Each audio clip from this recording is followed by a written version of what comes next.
Hit TV YouTube channels లో మీ వ్యాపార ప్రకటనలకు మరియు ప్రమోషనల్ ఇంటర్వ్యూస్ కోసం వెంటనే సంప్రదించండి.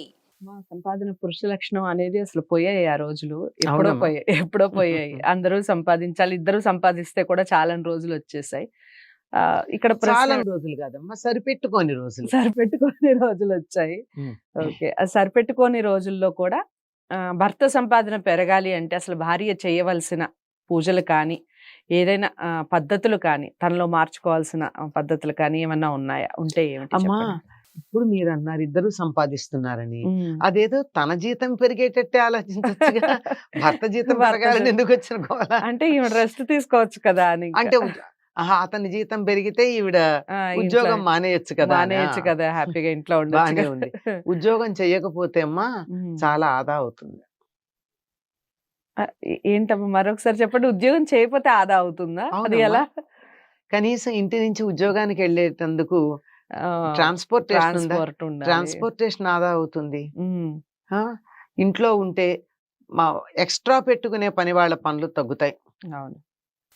నార్మల్ గా ఉండే పని వాళ్ళు సరిపోతారు కానీ ఉమ్, ఉమ్, ఎక్స్ట్రా కూరలు తరగడానికి ఒకళ్ళు, పిల్లల్ని స్కూల్లో దింపి రావడానికి ఒకళ్ళు, స్కూల్ నుంచి వాళ్ళు వచ్చిన తర్వాత మళ్ళీ తను వచ్చేదాకా చూడడానికి మరొకళ్ళు, ఉమ్, వీళ్ళకి లేకపోతే ఈ ట్రాన్స్పోర్టేషన్ కాకుండా కారుకు పెట్రోలు, లేకపోతే బండి పెట్రోలు, ఇవి ఉమ్, ఇవన్నీ అయిపోయాయి. అప్పుడప్పుడు ఇవన్నీ ఎక్స్ట్రా ఉంటాయి. ఉమ్, అప్పుడప్పుడు అలసిపోయామని చెప్పి బయట నుంచి తెచ్చుకునేవి, ఉమ్. హడావిడిగా చేసేవి, ఇవన్నీ లేకపోవడం వల్ల చాలా బాగుంటుంది. తన ఆరోగ్యం బాగుంటుంది, పిల్లల ఆరోగ్యం బాగుంటుంది. దానివల్ల వైద్యం ఖర్చులు తగ్గుతాయి. బాగా చెప్పారు. అంతేకాదు ఇంట్లో వాళ్ళ ఆరోగ్యము మనస్సే అంతేనే బోనస్ కూడా దొరుకుతుంది. ఉమ్, అంచేత హాయిగా ఉద్యోగం చేస్తే మాత్రమే డబ్బు సంపాదించటం అన్నది కాదమ్మా. ఉమ్. చక్క పెట్టుకోవడం కూడా. చాలా ఒకప్పుడు చాలా ఒక 30-40 ఏళ్ల క్రితమే అనుకుంటా, డేట్ నేను చెప్పలేను కానీ అప్పుడు ఒక చిన్న ఆర్టికల్ పడింది. లండన్లో ఒక కేసు, ఏదో వైఫ్ అండ్ హస్బెండ్ మధ్య తగాదా కేసు వస్తే ఆ అమ్మాయి ఏం చేయటం లేదు కనుక ఇన్సల్ట్ చేయటం ఏదో చేశాడు. ఉమ్, చేస్తే అట్లా కాదు, నేను చేసేది కూడా సంపాదన ఉంది, కాంపెన్సేట్ చేయాలి నాకు అని అడిగింది. ఉమ్, అంటే సరే జడ్జి పాపం లెక్క చూద్దామని కూర్చున్నాడు. ఉమ్. కూర్చుంటే అతని జీతానికన్నా ఎక్కువైంది ఆవిడ చేసే సర్వీసెస్ యొక్క ఓకే. ఉమ్, పేమెంట్స్. ఉమ్, ఉమ్, అంటే ఇల్లు మెయింటైన్ చేస్తుంది ఇన్ని పౌండ్లు, ఉమ్, వంట చేస్తుంది ఇన్ని పౌండ్లు, ఉమ్. మరి లాండ్రీ చేస్తుంది ఇన్ని పౌండ్లు, రైట్. కుకింగ్ చేస్తుంది ఇన్ని పౌండ్లు, ఉమ్, లుక్స్ ఆఫ్టర్ ద చిల్డ్రన్ ఇన్ని పౌండ్లు, ఇవన్నీ లెక్క కడితే ఇవి అతడి జీతాన్ని మించిపోయినాయి. ఇక మళ్ళీ ఎప్పుడూ అమ్మాయితో అతను తగాదా పడలేదట. This is actually happen. Okay. కట్టు కథ కాదు. ఉమ్, ఉమ్, లండన్ కోర్టులో ఇద్దరు బ్రిటిషర్సే ఉమ్. వాళ్ళ మధ్య వచ్చినటువంటి ఒక కేసులో ఇచ్చినటువంటి నిర్ణయం. ఉమ్, కనుక సంపాదన అన్నది క్యాష్ రూపంలో ఇట్లా ఉండడమే కాదండి, it's in kind also, right. In act also.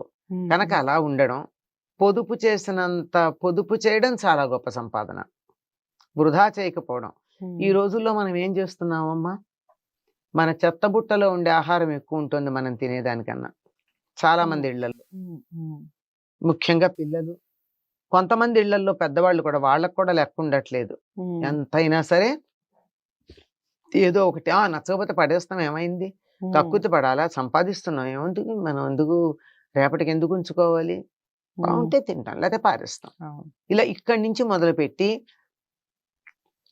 Percentage 50%, 60% అని చెప్పినటువంటి డిస్కౌంట్లను చూసుకునే చీరలు, ఉమ్, అక్కర్లేకుండా అగ్రెసివ్ మార్కెటింగ్ వల్ల మీరు ఇది కొంటే బాగుంటుందని ఫోన్లు చేసి మరి అంటూ ఉంటే కొనే వస్తువులు, ఉమ్. ఈ వస్తువులు ఏం చేయాలో తెలియక, వీటిని ఎట్లా డిస్పోజ్ ఆఫ్ చేయాలో తెలియక ఇల్లు ఇరుకైపోయి కంగారు పడుతున్నవి. ఇవన్నీ మానేస్తే ఆదా కాదా? ఉమ్,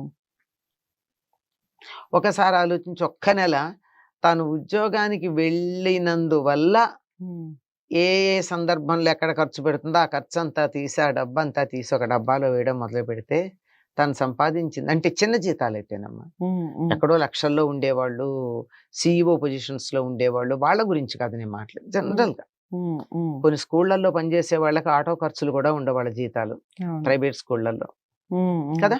అవును. అందుకని పాపం వాళ్ళు నడిచెళ్ళి బస్సుల్లో వెళ్ళి నానా తిప్పలు పడతారు. ఉమ్, అట్లాంటి వాళ్ళ దృష్టితో ఆలోచించి చూసినట్టు ఇట్లా ఉంటుంది. ఉమ్, కనుక పొదుపు గొప్ప సంపాదనమ్మా. ఉమ్, పొదుపరితనం మళ్ళీ తేడా ఉంది. పొదుపరితనానికి పీనేస్తున్నానికి పీనాస్తాను. అవును, చాలా మంది పీనాస్తానాన్ని పొదుపు అనుకుంటారు. కాదు. ఉమ్, పీనాస్తనం లేకుండా పొదుపుగా అంటే ఉండడం. పీనాస్గా ఉన్న వాళ్ళు అది చెప్తారమ్మా, ఆ, ఇదే పొదుపు అని చెప్తారు. ఉమ్, తను తినరు పెట్టరు. పెట్టరు. అవును.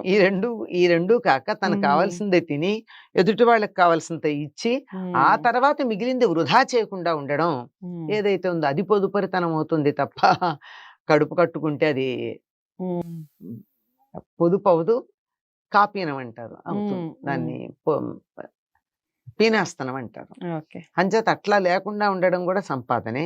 ఉమ్, ఇంక మీరు అడిగిన పాయింట్ ఒకటి, నేను ఉద్యోగం చేయకుండా ఇంట్లో ఉన్నాను, నేను ఏం చేస్తే నా భర్తకి బాగా డబ్బులు ఇలా దిగబడతాయి, ఉమ్, ఇది చాలా రాంగ్ యాటిట్యూడ్ అమ్మా. ఉమ్, కాకపోతే ఒక్కటి మాత్రం గుర్తుపెట్టుకోవాలి, ఇంట్లో ఎప్పుడు ఏడవకూడదు.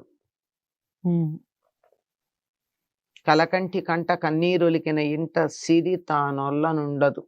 ఉమ్, అంచేత ఏడవకూడదు. లక్ష్మీదేవి తాను ఉండను అని చెప్పిన ప్రదేశాలు ఏవున్నాయో వాటిని గురించి తలుచుకుంటే ఉమ్, సరిపోతుంది. లక్ష్మి ఉండేవి. ఖచ్చితంగా నెక్స్ట్ నేను- ఎపిసోడ్ లో దాని గురించి మాట్లాడదాం అమ్మా. అసలు లక్ష్మి ఎక్కడ ఉంటుంది అనేది అమ్మ నోటి వెంట వినే ప్రయత్నం చేద్దాం. తన పేరులోనే ఉంది కదా లక్ష్మి. ఇక నెక్స్ట్ ఎపిసోడ్ లో ఖచ్చితంగా లక్ష్మి ఎక్కడ ఉంటుంది, దేని వల్ల లక్ష్మి కలిసి వస్తుంది, ఈ విషయాలన్నీ మాట్లాడే ప్రయత్నం చేద్దాం. ఇక పొదుపు గురించి మాట్లాడుతూనే అలాగే అసలు అమ్మాయిలు ఎలా ఉండాలి ఏమిటి అనేది ఈ వీడియోలో చాలా అంటే చాలా చక్కగా చెప్పారు. పాటించే ప్రయత్నం చేయండి. పాటించాక నిజంగా మీలో మార్పు వచ్చినా, లేదా పాటించిన తర్వాత ఏదైనా మీరు గమనించిన పద్ధతులు కానీ, మీరు ఇంట్లో అబ్జర్వ్ చేసినవి కానీ ఏదన్నా ఉన్నా కానీ అవి కామెంట్ బాక్స్లో తెలియచేయండి. అలాంటి మార్పులే కదా కోరుకునేది ఇలాంటి వీడియోస్ ద్వారా. ఛానల్ని సబ్స్క్రైబ్ చేసుకోవడం మర్చిపోద్దు. వీడియోని లైక్ చేసి షేర్ చేయండి. మరో మంచి అంశంతో మళ్ళీ కలిసే ప్రయత్నం చేద్దాం. నమస్తే.